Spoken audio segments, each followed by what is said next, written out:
According to a 2023 study by SurveyMonkey, almost half of 401k investors are clueless about the investments in their 401k. The study revealed that 46% of 401k investors didn't even know what investments were in their 401k. And if you don't know the investments in your 401k, you probably don't know which ones are the right ones for you. But in today's episode, we are going to break down all of the options that are typically available to you in a 401k. And by the end, you will be able to answer the question that many ask: how should I invest my 401k?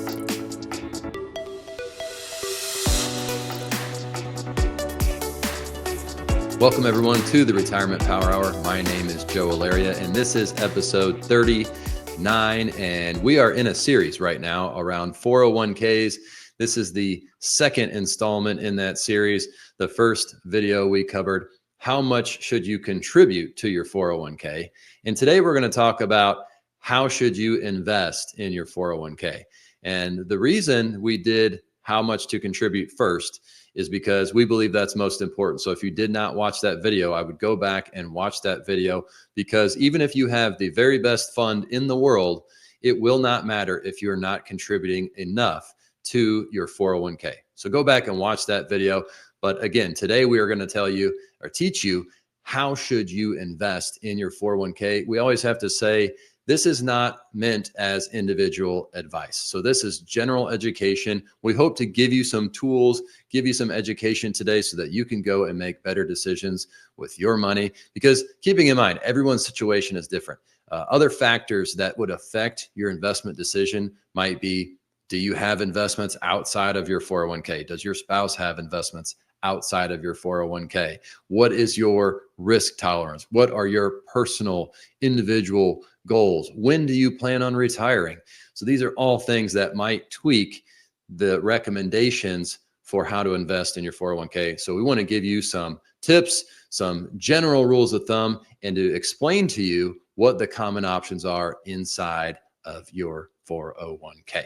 So let's jump right in and start with what are those typical options that investors have. And so when you log in, many of you have seen this before, I'm sure, but you'll log in to your 401k, and many platforms out there, Fidelity, Vanguard, they will give you different options to choose from. And they usually say something to the effect of, do it myself, do it for me, or help me do it. And so what do those things typically mean? Well, do it myself typically means that you are going to choose your own mix of funds. And we'll talk about that in just a second. Do it for me typically means you are selecting the plan's qualified default investment alternative, also known as the QDIA. What does that mean? Basically, just the plan's default option. If you don't choose your own fund, it has a default option for you. Now, that could mean a target date fund. We'll talk about those. That could mean a managed account service. We'll talk about that as well. But depending on your plan, the plan will decide what your default investment option is. So that's typically what do it for me means. And then the third option, help me do it, generally means that they will give you access to certain tools and give you some guided advice. And once again, it could mean that you are selecting that managed account service where you're going to pay an additional fee to get advice, or really to have someone else choose your allocation for you. So we're going to talk through a few of those options as we go through today. And I want to also mention a fourth option that is not as common, but we actually did a video on this around PCRAs, a personal choice retirement account. This is offered through Charles Schwab. That is a Charles Schwab term. But what that is referring to is a self-directed brokerage account. And that is, again, more rare, not as common, but some plans will give you a self-directed brokerage account option. And that's where you can go off script and choose basically any investment you'd like from the entire investment universe.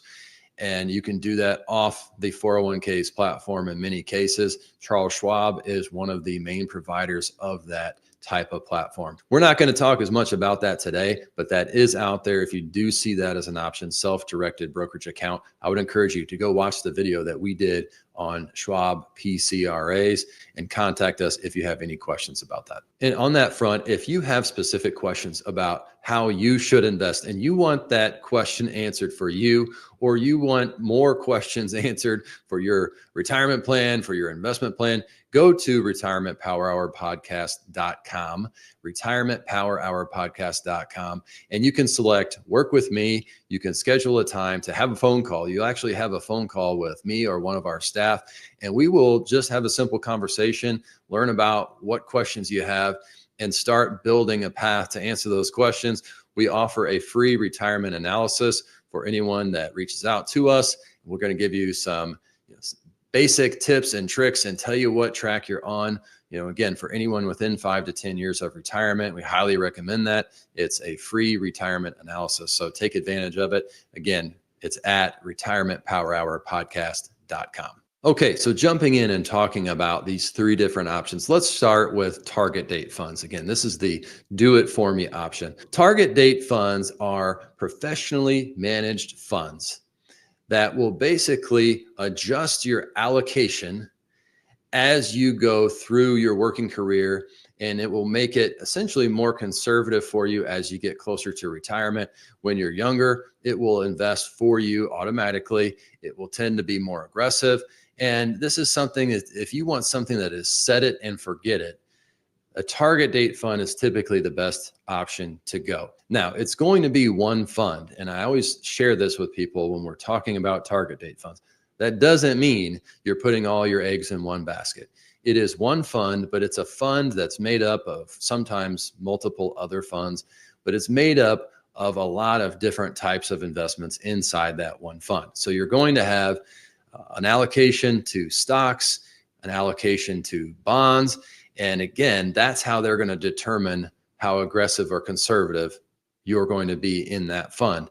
And they're often labeled by the year that you are projected to retire, or they're labeled in increments of 5 years. They'll choose the one for you that's closest to when you'll turn 65. So for example, you might see Target Retirement Fund 2035. That would say that around 2035, you'll be hitting 65 years of age. It's going to see your age. It's going to anticipate and estimate when you're going to retire.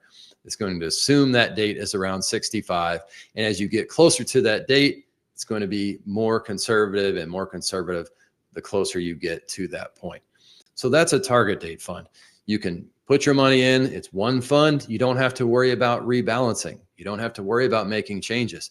If all you did was select the target date fund today and you're 25 years old and you did nothing until 65, it's going to do a decent job, in my opinion, of making you more aggressive now and dialing that back as you get closer to retirement. Now, some people in our industry, for whatever reason, they don't like target date funds. They don't think target date funds are a very good option. I disagree. And the proof is in the pudding. Target date funds represent the QDIA for 98% of retirement plans out there, according to Vanguard. And we'll put a link in our resources and in the notes. But target date funds represent 98% of the QDIAs for the retirement plans out there. So it seems that most people think they do a pretty good job. I think they do a fairly good job of helping you get to retirement or close to retirement.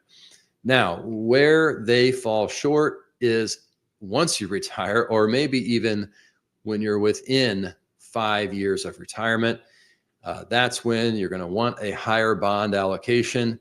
You're going to want some more customization, and really you need a customized retirement plan at that point, in my opinion. So I don't think a target date fund or any other service for that matter is going to do a great job when you're that close to retirement, because the right allocation is going to be largely dependent on the input from you and your situation. It's going to take a lot of engagement from you. And a target date fund just doesn't require that. And even these super turbocharged target date funds out there that have more lanes you can go into, They require more input from you, and it's trying to get you in a better position. But I think the best result, the best option for you is to get a customized retirement plan and work with a retirement advisor to figure out what your allocation should be when you're within 5 to 10 years of retirement. If you are 15 years, 20 years from retirement, again, I think a target date fund typically does a pretty good job. And there are ways to adjust your risk tolerance. And that's a big criticism of target date funds. If you're scheduled for a 2040 target date fund, you can look at the allocation. A 2040 target date fund, that's about 15 years from now. Hypothetically, let's just say that's about a 65% stock allocation or a 70% stock allocation. Maybe you want to be 80 or 85. Well, what you can do is, instead of using the 2040 fund, use the 2050 fund or the 2045 target date fund. You can see what the allocation is. If you want to be a little bit more aggressive, you can just bump that target date fund back 5 years or 10 years. If you want to be more conservative, you can bump it up 5 years or bump it up 10 years. So you can make adjustments there pretty easily by just changing the target date fund that you use, and without overthinking it and thinking that we need some different type of investment. So one point of caution on target date funds, like with any investment, you just need to make sure the fees are reasonable. And, again, a lot of target date funds that I see out there have very reasonable fees. So some of the criticisms I've heard around target date funds, I don't really think are well-founded. I think they do a pretty good job. I think they're great for beginners. I think if you're someone who doesn't want to log into your 401k every day or once a month or once a quarter, this set it and forget it type of strategy could be very, very good for you. And it's very easy to set up. So next, let's talk about choosing your own investments. Typically, when you go to choose your own investments, again, you're going to want to pick a handful of funds to give you that nice diversification. The target date gives you that instantly with one fund, but you're going to want to try to build that out with different sectors of the market. A lot of the options you'll see commonly: large cap, mid cap, small cap, US, international, bond funds, maybe stable value or money markets. You'll have to piece these together with a mix that is right for you. So this is going to require a greater knowledge of how should you be allocated, how much should you have in large cap or mid cap or small cap. So I just want to give you a couple points on each of those categories. When you see, first of all, large, mid, and small, those are typically referring to US funds. So we're just talking about domestic funds. And according to Dimensional, the United States makes up about 65% of the world's market capitalization. So US-based companies make up 65% of the world market capitalization. So if you're trying to mimic the total market cap of the world, you may want to look at having 65% of your mix in US funds. Well, that still leaves 35% that are non-US, right? And if you want to have some bond funds in there, well, then you've got to make that adjustment as well. But if you're going 100% stocks, if you wanted to match the world market cap, the number would be about 65%. Within the US allocation, again, you have large, mid, and small. If you want diversification, you'd want to use all three of those sectors. And it wouldn't be evenly to match the world market capitalization. Most of that is coming from large cap, about 70% is coming from large cap, and then mid cap, and then small cap. So there's no right allocation, but what I'm referring to is the world market capitalization. If you said, I just want to invest in the market, well, technically that's not the S&P 500. That's every company in the world, US, international, large, mid, and small. If US based companies make up 65% of the market, that means international companies make up 35%. Often something that is lacking in people's portfolios are non-US related investments. So that's something to think about. And then unfortunately, there's something I refer to as the bond trap often gets investors inside of 401ks. And there's really a couple of traps I'm talking about. When you look at how many options you have inside of fixed income or bond funds, a lot of times you're only looking at 2, 3 options, not many options. And again, a lot of times you are looking at index style bond funds, which are either passive or active. And passive just means you are investing in the index. You're trying to invest in all the companies, in that sector. Active means you have someone professionally managing, picking which companies to include and which companies to exclude. Now, in the stock space, a lot of times index funds do very well. Passive management does very well. In the bond space, what we have found is that you can get a lot of benefits from actively traded bonds and bond funds. So that is a drawback because you don't have access a lot of times to actively managed bond funds inside of 401k. Another trap I see inside of 401ks is investors will sometimes look in the bond section and they'll see high yield bond funds. And they'll think, I need to add some bond funds because I don't want to be 100% stocks. Someone closer to retirement might think, I want to be 60-40, 60% stocks, 40% bonds. They'll see high yield bond funds. And that sounds great. It sounds like a very positive thing. They'll oftentimes see returns that look higher than some of the other options in the bond fund category. So they'll select high yield bond funds. But what that actually means, another word for high yield bond fund, is junk bonds. And what they are, they're lowly rated bond funds, which means they're high risk. So instead of high yield, you could say high risk bond funds.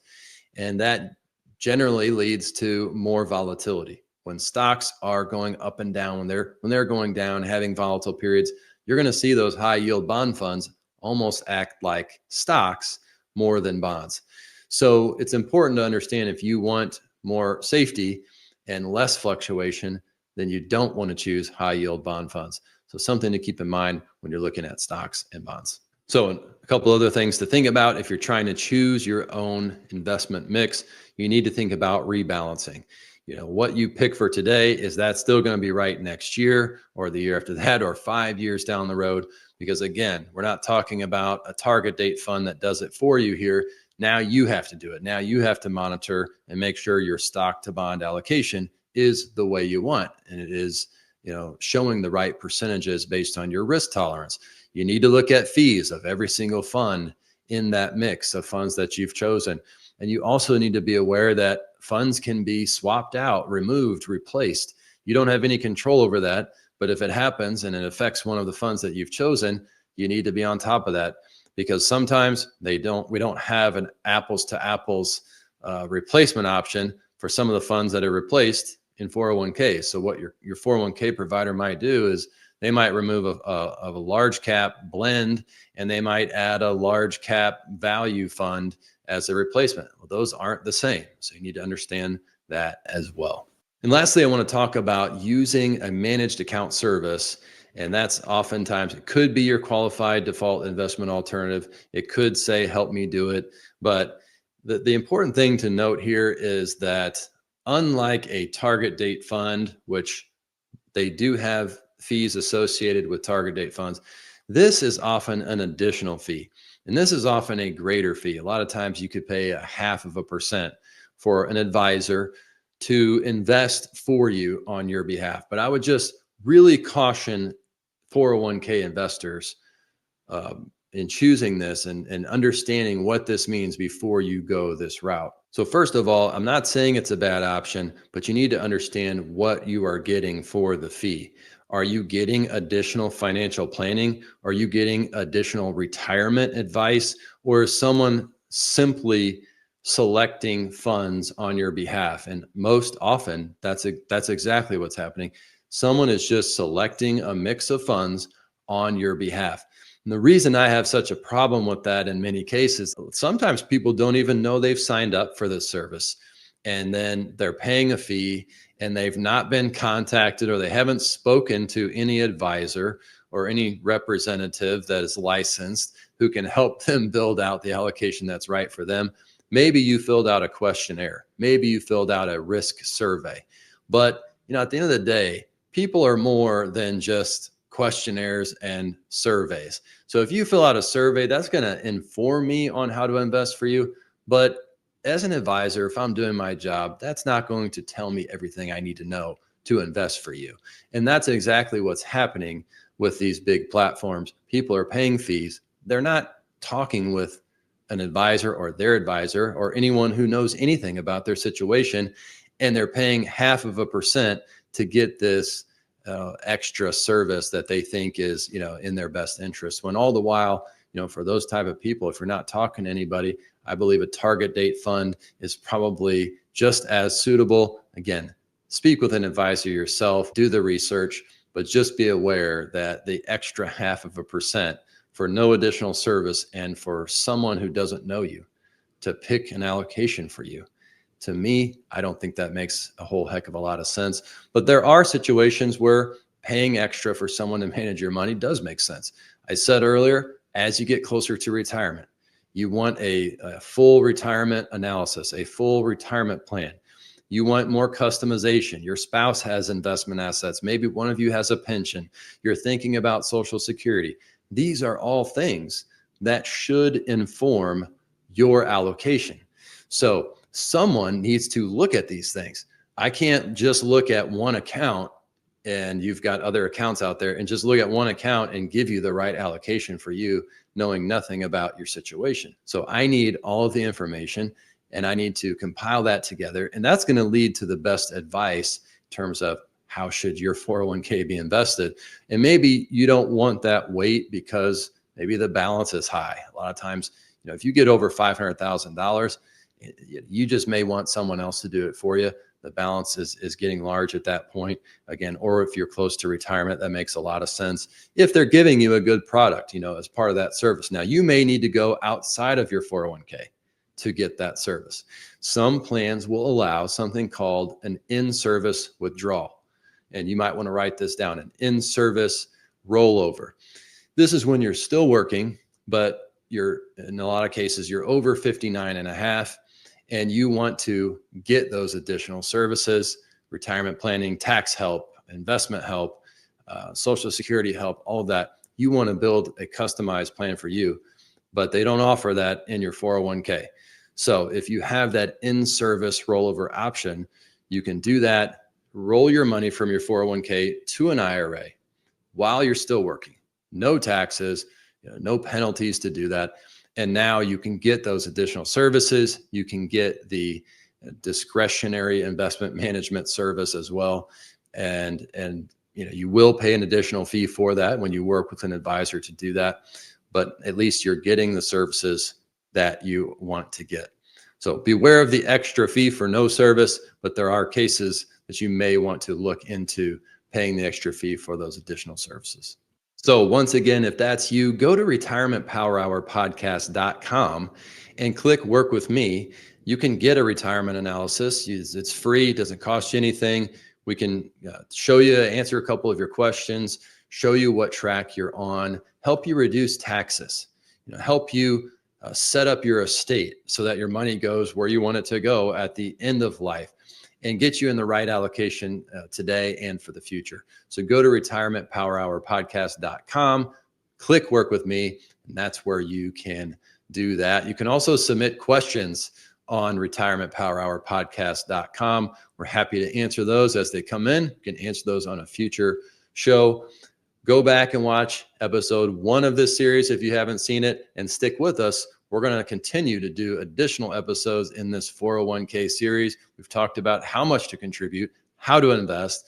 We're going to talk about more important topics, how to get money out of the 401k. What are some traps that you want to avoid in these 401ks? So stay tuned for more videos in this series. I want to thank you for watching this episode of the Retirement Power Hour, where we help listeners invest wiser and retire better. Take care.